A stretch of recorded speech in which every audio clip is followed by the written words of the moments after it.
They were born on the same day, wore the same face, shared everything. Taiwo and Kehinde were inseparable, until success came for one of them. And in the shadow of her sister's blessings, Kehinde's heart turned dark. So dark that she poisoned her own twin with a concoction meant to destroy her. The poison worked, but so did something else. Something spiritual, something ancestral. Tonight, I tell you the story of the jealous sister's secret, a tale that proves comparison is the thief of joy, but redemption is always possible. This is a Nigerian folk tale about two identical twins whose bond was destroyed by jealousy, about how one sister's darkness nearly killed everything, and about the long, painful journey back to love and forgiveness, guided by ancestors, by therapy, by truth-telling, and by the grace of second chances. The rains came early to Lagos that year, turning the red earth of their compound into slick mud that clung to everything. But inside the Adeyemi household, warmth and laughter filled every corner as the family gathered to celebrate the twins' naming ceremony. 7 days old, wrapped in matching Ankara cloth of deep indigo and gold, Taiwo and Kehinde were presented to the ancestors and the community. Taiwo, the one who tastes the world first, their grandmother announced, lifting the firstborn twin toward the ceiling, toward heaven, and Kehinde, the wiser one who sent her sister ahead. The old woman's eyes glistened with tears of joy. She placed a drop of honey on each tiny tongue, then a touch of bitter kola, so that you may know both the sweetness and the challenges of life and face them together. Their mother, Folake, held both daughters close as the guests sang and danced. They will be inseparable, she whispered to her husband. Look how Kehinde cries whenever Taiwo is taken from her sight. And inseparable they were. Growing up in the bustling Ikeja neighborhood, the twins shared everything. A room painted in their favorite yellow, matching school uniforms from Corona Secondary School, secrets whispered under shared blankets, dreams spoken aloud on the balcony while watching the chaotic Lagos traffic below. They were mirror images, tall and slender with their father's sharp cheekbones and their mother's expressive eyes. But those who knew them well could see the differences. Taiwo was bolder, quicker to laugh, the first to try new things. Kehinde was thoughtful, careful, the one who considered consequences. You are my other half, Taiwo would say, linking her arm through Kehinde's as they walked to the market or sat in church. And you are mine, Kehinde would respond, squeezing her sister's hand, always. But even in the brightest gardens, shadows exist, and in the shadow of their perfect twinhood, something subtle began to grow, something Kehinde herself didn't recognize at first. It started small, their Auntie Bingpe visiting for Sunday lunch, exclaiming over Taiwo's recent award for Best Student in Economics at the University of Lagos. This one will be a great woman, she declared, pulling Taiwo into an embrace, while Kehinde stood nearby, her smile frozen on her face. Kehinde is also doing well in mass communication, their mother offered gently. Of course, Auntie Bingpe waved her hand dismissively. But economics, that's where the real money is. Taiwo will marry a rich man or become one herself. Later, alone in their room, Kehinde stared at her reflection. The same face as her sisters looked back at her, but somehow diminished. She shook her head, pushing the feeling away. Don't be silly, she told herself. Taiwo's success is your success. You are one. But the seed had been planted, the divergence. 3 years later, the differences were impossible to ignore. Taiwo graduated with first-class honors and was immediately recruited by Dangote Group, one of the largest conglomerates in Africa. Her salary was more than her father made after 30 years of teaching. She moved into a beautiful apartment in Victoria Island, the kind with a doorman and a view of the Lagos harbour. Kehinde had also graduated with second-class upper honors, still good, still respectable, but in a job market flooded with graduates, she'd been through 6 interviews without success. She was still living at home, still sleeping in the yellow room that now felt too small, too childish. Each morning, she scrolled through Instagram, seeing Taiwo's carefully curated life. Business lunches at Saffron Restaurant, weekend getaways to Calabar, photos with influential people whose names were always in the newspapers. Another interview, her mother asked gently one morning, finding Kehinde sitting at the dining table with her laptop and a cup of tea that had gone cold. Mommy. I know. Sterling Bank, she said, forcing brightness into her voice. Taiwo said she'd put in a word. Her mother frowned slightly. That's kind of her, but you don't need your sister to. I know, Mommy, I know. But she did need it, didn't she? That was the worst part. Taiwo's recommendation carried weight. Taiwo's name opened doors. The interview went well, too well. The HR manager, a woman in her 50s with kind eyes, smiled at Kehinde across the desk. Your sister speaks very highly of you. She's quite an impressive young woman, isn't she? We were hoping she might join us, but Dangote won't let her go easily, I'm sure. There it was again. Even in her own interview, Taiwo's shadow stretched long enough to cover her. Kehinde got the job. She should have been thrilled. Instead, she felt hollow, wondering if they'd hired her for herself or because she was Taiwo's twin, a lesser version of the real thing. At the celebration dinner their parents threw, relatives kept saying the same things. Now both our girls are working. Soon, Kehinde will also be at Dangote, eh? Thank God for Taiwo's connections. Taiwo herself was gracious, humble even. Kehinde earned this on her own merit. She's always been the better writer, the more creative one. But even her sister's kindness felt like salt in a wound. Kehinde smiled and nodded and drank too much Chapman. And later that night, alone in the bathroom, she stared at her face in the mirror and whispered, I hate her. The words shocked her. She covered her mouth as if she could stuff them back in. But they had been spoken. They existed now, released into the world like a poisonous gas. I don't mean it, she told herself. I'm just tired, just stressed, just human. But the feeling didn't go away. It metastasized, the descent.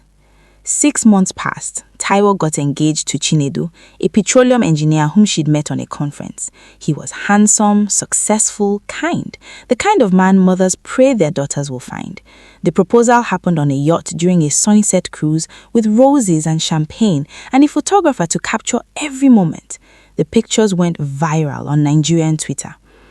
Kehinde sat through the engagement party with her jaw aching from forced smiles.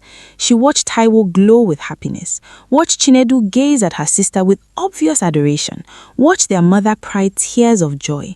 She felt like she was drowning in a sea of her sister's achievements, while everyone praised how well she was swimming. Your turn is coming. God's time is the best, people kept telling her with patronizing certainty. But when? When would her turn come? She was working hard at Sterling Bank, but her salary barely covered transport and lunch in Lagos traffic. She was dating Femi, a nice enough man who worked in IT, but there was no spark, no passion, just convenience and loneliness. Her life felt like a photocopy of what it was supposed to be, while Taiwo lived the original. As the proverb says, a child who is not embraced by the village will burn it down to feel its warmth. Kehinde didn't recognize how far she drifted from herself. The jealousy had become so familiar, she wore it like a second skin. She scrolled through Taiwo's social media obsessively, each post a small torture. She began avoiding family gatherings where her sister would be present. She started making excuses not to visit Taiwo's apartment. And when they did see each other, she felt like she was playing a role, the supportive sister, the happy twin, while something dark and bitter churned inside her. Taiwo noticed. Of course she did. They were twins. Kehi, what's wrong? You've been so distant lately. Are you angry with me? No, of course not. Kehinde's laugh sounded shrill even to her own ears. I've just been busy with work. We're still us, right? Still Taiwo and Kehinde? Her sister's eyes searched her face, worried, loving. Always, Kehinde lied, and the word tasted like ash. That night, Kehinde couldn't sleep. She lay in her yellow room staring at the ceiling and felt something inside her snap. The jealousy that had been simmering for years reached a boiling point. She thought about her grandmother's words at the naming ceremony. Face them together. But they weren't facing anything together anymore. Taiwo was soaring while Kehinde was stuck, and she couldn't bear it another day. There was a woman in her office, Ngozi, who always wore protection charms and spoke in whispers about spiritual solutions to life's problems. Kehinde had always dismissed her as superstitious, but now, there's a man, Baba Alao. He knows things. He can adjust situations. My cousin went to him when her husband's side chick was causing trouble. Within a week, the girl had moved to Abuja. I don't want to hurt anyone, Kehinde said quickly, too quickly. Ngozi smiled knowingly. Of course not. Just a little balancing. The universe should be fair, eh? If someone has too much, maybe they need to share. Kehinde took the address written on a scrap of paper. She told herself she would just look, just explore. She wasn't actually going to do anything. But the lizard that jumped from the high Iroko tree to the ground said he would praise himself if no one else did. And Kehinde was so tired of no one else noticing her pain. The shrine. Baba Alao's place was in Mushin, in a compound that seemed to exist outside of modern Lagos entirely. The paved road gave way to dirt, the tall buildings to low concrete structures with zinc roofs.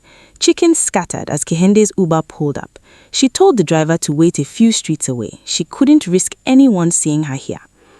The shrine was a small room attached to a house, its walls painted in peeling blue.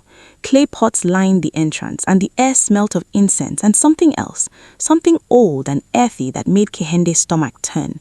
She almost left, should have left. But then Baba Alao appeared. He was smaller than she had imagined, an elderly man with tribal marks on his cheeks and eyes that seemed to look through her rather than at her. He wore traditional white agbada and multiple red beads around his wrist. Come, he said simply, as if he had been expecting her. Inside, the room was dim despite the afternoon sun. Shadows seemed to have weight. Strange symbols were painted on the walls. More clay pots, these ones covered with cloth. A wooden stool sat in the center. Sit. It wasn't a request. Kehinde sat. Her hands were shaking. You have a twin. Not a question. Yes. How did you? I see it on you. The spiritual connection, very strong. He circled her slowly, but twisted now, poisoned. You have let jealousy grow between you. Kehinde opened her mouth to deny it, but what was the point? She has everything I want, everything that should have been mine too. We're twins, we're supposed to be equal. Equal in the womb, perhaps. Equal in the eyes of God. But life, he made a gesture like scattering seeds. Life distributes its gifts as it pleases. Can you help me? The words came out small, ashamed. Baba Alao studied her for a long moment. There are things I can do, but you must understand, when you block another's light, you also block your own. The universe seeks balance. Twins especially, you share the same spiritual door. What affects one will eventually affect both. I don't care. But even as she said it, Kehinde felt something inside her recoil. This wasn't her. She wasn't this person. Was she? My fee is 50,000 naira. Kehinde pulled out her phone, transferred the money before she could change her mind. The whole transaction felt surreal, like watching herself outside her body. Baba Alao prepared the ritual. He wrote Taiwo's full name on a piece of brown paper, muttering incantations in Yoruba that Kehinde couldn't fully understand. He added herbs, a photograph Kehinde had provided, and something dark that might have been blood. This will bind her blessings. Opportunities will pass her by. Favor will turn away. She will not understand why her light has dimmed. He looked at Kehinde sharply. Are you certain? Once I seal this, it cannot be easily undone. Kehinde thought about Taiwo's engagement ring, her apartment, her perfect life. I'm certain. He sealed the packet with red thread and buried it in one of the clay pots, covered it with earth from a crossroads. He chanted, his voice rising and falling in rhythms that seemed older than language itself. The air in the room grew thick, oppressive. Kehinde felt something shift, like the world tilting slightly on its axis. It is done. Go. Do not come back here. Kehinde stumbled out into the sunlight, gasping for air. She felt dirty, wrong, like she'd rolled in filth, but also relieved, vindicated. She couldn't name the emotion. She walked to where her Uber waited and climbed in, avoiding the driver's eyes in the mirror. Take me home. As the car pulled away, she didn't see Baba Alao standing in his doorway, shaking his head slowly. She didn't hear him say to the air, to the spirits, to anyone who would listen, "Foolish child, the chicken that digs up the yam seedling doesn't know it is preparing its own grave." Consequences. At first, nothing seemed to happen. Taiwo continued her life, planning her wedding, excelling at work. Kehinde watched and waited, feeling both guilty and impatient. Maybe it hadn't worked. Maybe Baba Alao was just a fraud, taking money from desperate people. But then, slowly, things began to change. Taiwo called one evening, her voice strained. "Kihi, the strangest thing happened. I was supposed to lead a presentation for the board of directors today. It was going to be huge for my career. But I woke up so dizzy I could barely stand. By the time I got to the office, they'd given it to someone else." "That's terrible. Are you feeling better?" "Yes, it passed as suddenly as it came. The doctor says maybe it was just stress." A week later, there was another call. Chinedu's aunt, who had been vocally supportive of the engagement, had suddenly turned against it. She'd had a dream, she said, a warning. She was now insisting they consult a prophet before proceeding. It's ridiculous, but Chi is so close to his aunt. He wants to respect her wishes, so now we have to jump through these hoops. Kehinde listened, and a cold part of her was glad. Finally, that voice whispered, finally, you're not the only one struggling. But then the real horror began. It started with their father. Mr. Adeyemi had always been healthy, robust even at 63. But suddenly he was complaining of headaches, body aches, exhaustion that wouldn't lift. He stopped going to his beloved tennis club. He stopped teaching at the private school where he'd been working part-time. He lay in bed, staring at the ceiling, and when his mother asked what was wrong, he said, "I don't know. I just feel heavy, like something is sitting on my chest." Then his little brother, Tunde, started having nightmares, terrible ones that had him waking up screaming about being chased through darkness, about hands pulling him down, about a woman with no face calling his name. He was 16 years old and began refusing to sleep alone. Their mother developed a mysterious rash that wouldn't respond to any treatment. It itched constantly, driving her to distraction. And Taiwo began to fade. There was no other word for it. Her vibrant energy dimmed. She lost weight. Dark circles appeared under her eyes. At work, she made uncharacteristic mistakes, missed deadlines, forgot meetings, submitted reports with errors. Her boss, once her champion, began to express concerns about her performance.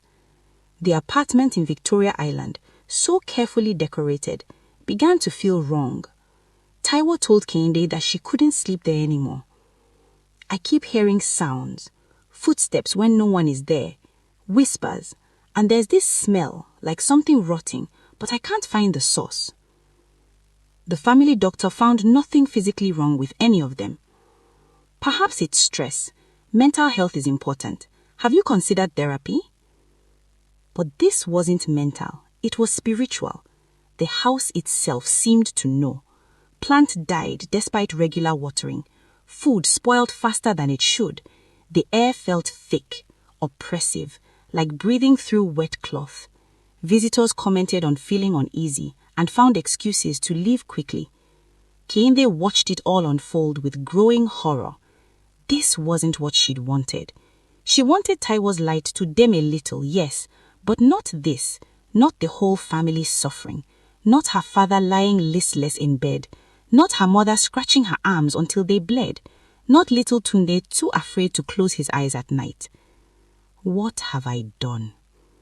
She tried to convince herself it was coincidence, but she knew better. Deep in her bones, where the twin connection lived, she knew. And worse, she was starting to feel it too. Her own health was deteriorating. She woke up gasping from nightmares she couldn't remember. Her own success at work, modest as it was, began to slip through her fingers. Because Baba Allah was right, what affects one will eventually affect both. One night, Kehinde returned to Mushin, desperate to undo what she'd done. But the compound was different, darker somehow. When she knocked on Baba Allah's door, a woman answered, ancient and bent, with eyes like clouded glass. Baba Allah? Gone. Left Lagos. He said something came looking for him. Something angry. She looked at Kehinde with those terrible eyes. Was it you? Did you bring trouble to his doorstep? Please, I need to undo something he did for me. I need... Child, what's done in darkness will demand payment in light. Go to your elders, confess your sins. Only truth can break what lies have bound. The door closed, leaving Kehinde standing in the dark. 6. The Revelation. Their grandmother came to visit, summoned by their mother's increasingly frantic phone calls. Mama Adejoke was 87 years old, but sharp as ever. A woman who'd lived through colonialism and independence, who remembered when Lagos was a collection of villages rather than a megalopolis.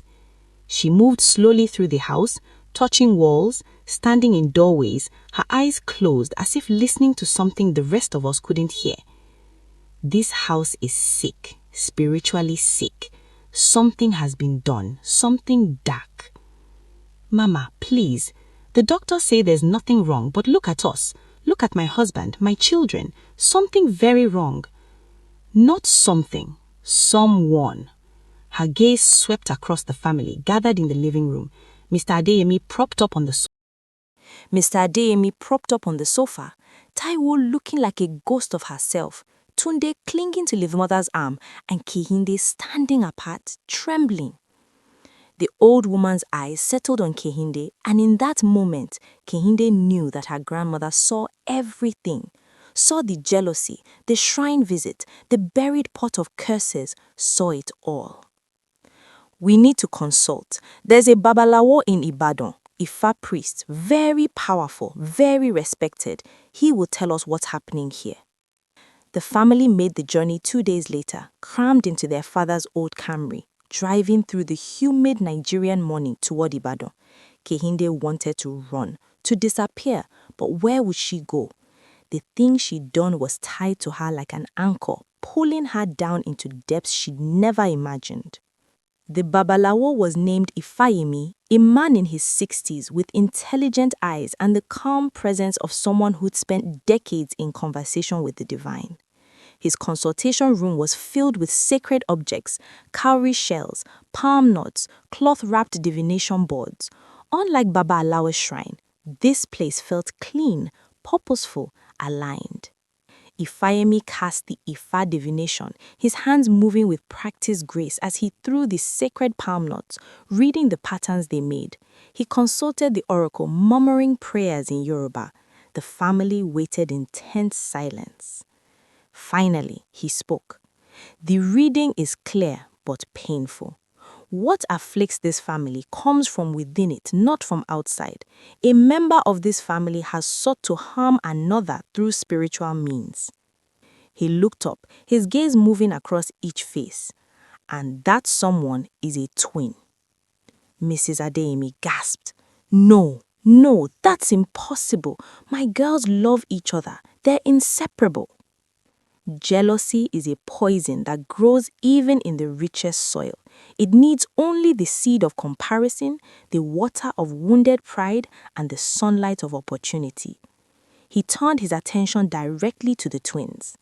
One of you has acted against the other, and because you share the same spiritual essence, the same Ori, the curse you meant for her has spread to everyone connected to both of you. Taiwo looked at Kehinde, confusion and hurt dawning in her eyes. Kehi? No, you wouldn't. We're sisters. Kehinde felt her knees buckle. She would have fallen if not for the wall behind her. The oracle says that only confession can break this. Public confession, before the family, before the ancestors. The truth must be spoken aloud. Secrets kept in darkness have power. Brought into the light, they lose their grip. Kehinde, tell me this isn't true. And there it was, the moment she'd been dreading and somehow also needing.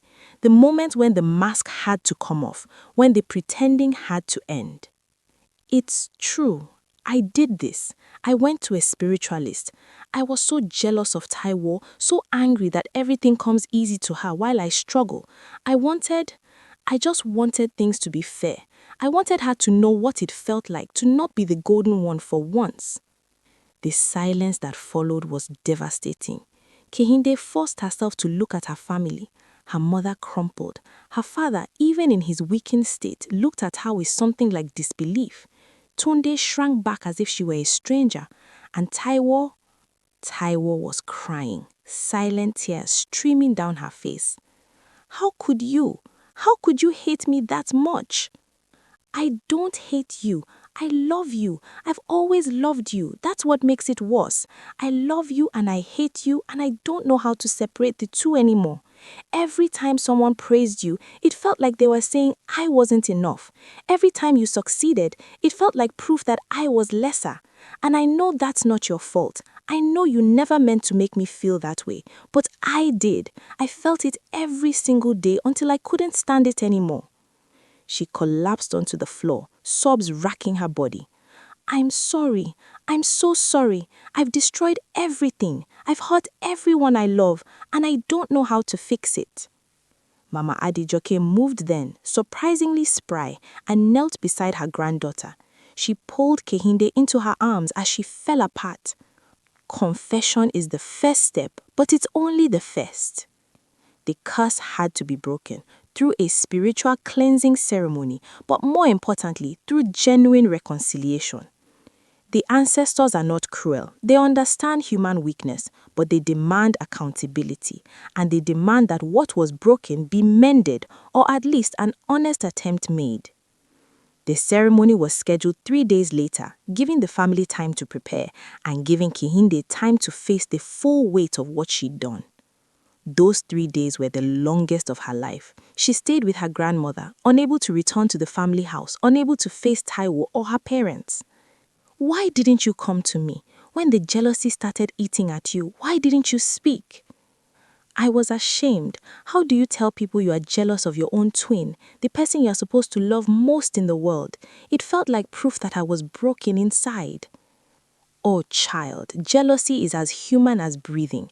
The proverb says, however far the stream flows, it never forgets its source. You forgot your source, that you and Taiwo came from the same place, shared the same essence. Her success was never your failure. Her light didn't diminish yours. There was enough for both of you. I know that now, but how do I make her forgive me? How do I make any of them forgive me?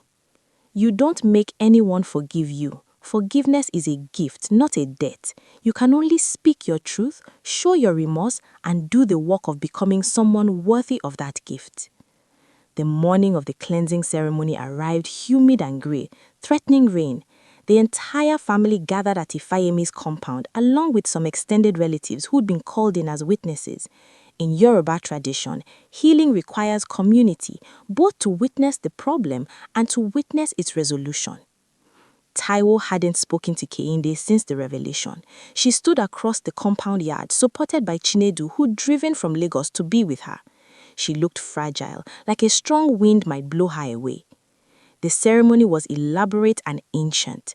Ifeanyi prepared herbal baths for both twins, speaking incantations as they washed. He made sacrifices to the Orishas, the spirits that govern human affairs, asking for forgiveness and restoration. He used sacred leaves to sweep away negative energy from each family member. But the most important part came last. Now, the one who did wrong must apologize. Not just words. Anyone can speak words, but from the heart, from the Ori, from the place where your spirit lives. And the one who was wronged must decide whether to accept or reject that apology. The ancestors will watch, the community will witness. Everyone formed a circle. Kehinde stood in the center, Taiwo across from her. The morning sun finally broke through the clouds, casting harsh light on everything. Kehinde had rehearsed what she wanted to say, but now, facing her twin, all the prepared words fled. She could only speak from the raw, broken place inside her. Taiwo, you are my sister, my twin, my other half. We shared a womb. We took our first breath together. We learned to walk holding each other's hands, and I betrayed you in the worst possible way. Tears were already falling, but she pushed on. I let jealousy grow in my heart like a cancer until I couldn't even recognize myself anymore. I compared your blessings to my struggles and decided that was your fault, when the truth is you never did anything but love me and support me and try to help me. She stepped closer. I told myself I was the victim, that life was unfair to me, but I made myself the victim. I nursed my resentment until it became hatred, and then I acted on it.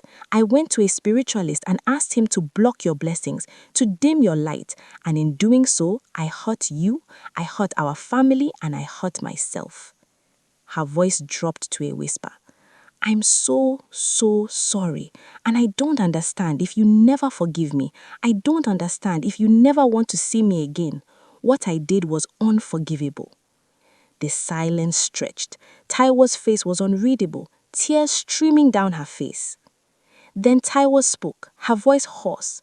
Do you know what the worst part was? Not the bad luck at work, not the nightmares or the sickness. It was feeling like I was going crazy, like I'd done something wrong but couldn't figure out what, and all the while you were there pretending to support me, pretending to care when you'd done this terrible thing. Her voice broke. You are my twin, Kehinde. When you hurt yourself, I feel it. When you are in pain, I'm in pain. Don't you understand? There's no your success and my success. We're connected. We've always been. I know that now. I know. Do you? Because for years you've been pulling away from me, making excuses not to spend time together, looking at me like you wished I didn't exist, and I didn't understand why. I thought I'd done something wrong. I kept asking you what was wrong, and you kept lying to me. I'm not lying now. I'm not lying anymore. I was jealous, I was bitter, I was a terrible sister, and I'm sorry. I'm sorry for... Taiwo stood there, looking down at her twin on the ground, and something seemed to break in her. She let out a sound that was half sob, half scream, and then she was on her knees too, and they were holding each other, both of them crying, both of them broken, both of them still somehow whole because they had each other. I forgive you. I don't know how yet. I don't know if we can ever go back to what we were, but I forgive you because you're my sister, and I don't know how to be me without you. Around them, their family wept too. Even Ifeanyi had tears in his eyes. The ancestors were watching, and they were satisfied. As the proverb says, a family tie is like a tree. It can bend, but it cannot break. The effects weren't immediate, but they were real. Within days, Mr. Adeyemi's mysterious illness began to lift. He woke one morning and said he felt lighter, clearer, like a fog had lifted from his mind. Tunde's nightmares stopped. Mrs. Adeyemi's rash began to heal. Taiwo's life slowly stabilized. The mistakes at work corrected themselves. Her boss, who'd been growing distant, suddenly seemed to remember why he'd hired her in the first place. The unease in her apartment dissipated. I can't believe this is mine! This is really mine! Chinedu's aunt had a new dream. This one I can't believe this is mine! This is really mine! But the healing wasn't just spiritual. It was emotional. and that took longer. Kehinde moved out of the family house into a small shared apartment in Yaba. She needed space to figure out who she was without constantly comparing herself to Taiwo. She started seeing a therapist, a kind Igbo woman named Dr. Okafo, who helped her unpack the roots of her jealousy, the ways comparison had poisoned her sense of self, the importance of defining success on her own terms. Your sister's blessings were never subtracted from your own. Blessings aren't a finite resource. Love isn't a competition. When you see someone you care about succeeding, you can choose to let that inspire you or embitter you. The circumstances were the same anyway. What changed was your perspective. Kehinde also started volunteering at a community center in Mushin. Yes, Mushin, the same neighborhood where she'd committed her terrible mistake. She worked with teenage girls, many of them struggling with the same comparison and jealousy issues that had nearly destroyed her. She was honest with them about her own failures. I thought my sister's success meant I was a failure, but success isn't a zero-sum game. Her winning didn't mean I was losing. I just couldn't see it at the time. The relationship with Taiwo was slow to rebuild.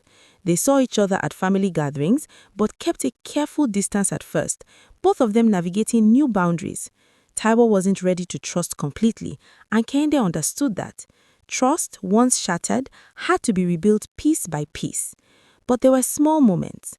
Taiwo texting to ask how an interview went, Kehinde sending a congratulations message when Taiwo was promoted to senior analyst, meeting for lunch occasionally, conversations that were careful and cautious but genuine. 6 months after the cleansing ceremony, they met at the Yellow Chili in Lekki. It was a neutral territory, a restaurant neither of them had been to before. They sat across from each other, two women who shared a face but were learning to be separate people. I've been thinking about what you said, about always being compared to me, and I realize I never asked how that felt for you. I just accepted the praise and moved on, not thinking about how you might be experiencing the same moments. It's not your job to manage my feelings. That's something Dr. Okafo has helped me understand. You didn't make me jealous. I made myself jealous by choosing to see your success as my failure. Still, I could have been more aware, more intentional about celebrating you too. They sat in silence for a moment. Then Taiwo reached across the table and took her sister's hand. I miss you. I miss my twin. I miss the way we used to be. We can't be that way again. That version of us was built on me hiding how I really felt. But maybe we can be something new, something more honest, something better. It was a beginning. Taiwo and Chinedu's wedding took place on a perfect December day, when Lagos weather cooled enough to make outdoor celebrations pleasant. The compound was decorated in gold and ivory, traditional drums competed with the DJ's speakers, and the happiness was so tangible you could almost touch it. Kehinde was the maid of honor, as always planned. She wore a gold gele that matched her sister's, and when they stood together for photographs, people exclaimed over how identical they looked. But those who knew them well could see the differences now, not physical differences, but something in how they carried themselves. Kehinde stood a little straighter, smiled a little differently. She'd found something that was lost, her own sense of self, separate from her twin. During the reception, Kehinde stood to give her speech. The tent fell quiet as she stepped up to the microphone. There's a Yoruba proverb that says, the hand of a child cannot reach the shelf, and the hand of the elder cannot enter the gourd. It means we all have our own roles, our own gifts, our own time and season. For a long time, I forgot that. I looked at my sister's shelf and became angry that I couldn't reach it, forgetting that I had my own heights to climb, my own gifts to cultivate. She looked directly at Taiwo, who was watching her with shining eyes. Taiwo, you are brilliant and beautiful and deserving of every blessing you've received, and I'm sorry it took me so long to say that without resentment in my heart. You taught me that your success doesn't diminish mine, that love isn't a competition, and that being a twin doesn't mean being the same. It means being connected while being whole. She raised her glass. To my sister, my twin, my mirror, and my opposite, may your marriage be blessed, may your light continue to shine, and may I always be here to celebrate it with a full and honest heart. The tent erupted in applause. Taiwo stood and embraced her sister, and in that moment, in front of God and ancestors and community, something broken was truly mended. Later that night, after the dancing and feasting, after the bride and groom had driven away in a car decorated with "just married" signs, Kehinde stood on the balcony of the family house. Lagos sprawled below, chaotic and beautiful, a city of 20 million dreams, both realized and deferred. Her grandmother found her there, moving slowly in her ceremonial iro and buka. "You did well today. Thank you, Ma. Your story will be told, not widely, but within the family. The young ones need to hear it, about jealousy, about consequences, about redemption." "I'm not sure I've earned redemption yet." "Redemption isn't earned, child, it's received. You've done the what? Confession, restitution, transformation. The rest is between you and the divine." They stood together in comfortable silence. Then her grandmother spoke again. "The day you were born, I prayed over both of you. I asked the ancestors to make you strong, to make you kind, to make you women who could face the world with courage. But I also prayed that you would never forget you were twins, bound by blood and spirit, meant to lift each other up." She turned to look at Kehinde. "You forgot for a while, but you remembered. That's what matters. I almost destroyed us, but you didn't, and now you're stronger for having been broken and healed. That's the real story here. Not that you fell, but that you got up. Not that you sinned, but that you repented. Not that you broke trust, but that you are rebuilding it one day at a time." Below them, Lagos never slept. Generators hummed, music played, life continued in all its messy, beautiful complexity. And somewhere in that vast city, Taiwo and Chinedu were beginning their new life, while Kehinde Another stood on interview? the edge of her own new Sterling beginning. Bank is for a communications Scarred officer but position. wiser, Taiwo said she put in a humbled word. but hopeful, learning Another to define interview? success not Sterling by Bank is for a comparison, communications but by officer her own position. Taiwo said she authentic put in a measure. word. As the proverb says, what an elder sees sitting down, a child cannot see standing on a mountain. Kehinde had climbed her mountain of jealousy and shame. From its peak, This one will she be a had great seen the woman. devastation her choices Kehinde is could also cause, doing well in but she had also economics. seen the That's path where the back real down money is. towards healing This one will and be a great wholeness, woman. and she was Kehinde is walking also that doing well path in mass. one Of step course, at but a economics, time. that's where No the longer real in her money is. sister's shadow or trying to extinguish her sister's light, but shining with her own flame, different, distinct, and finally, beautifully her own. The chicken that was almost cooked in the pot of her own making had escaped. She would not waste this second chance. She would not forget. The end. A tree cannot stand without roots, and a person cannot thrive without facing their truth. Yoruba proverb.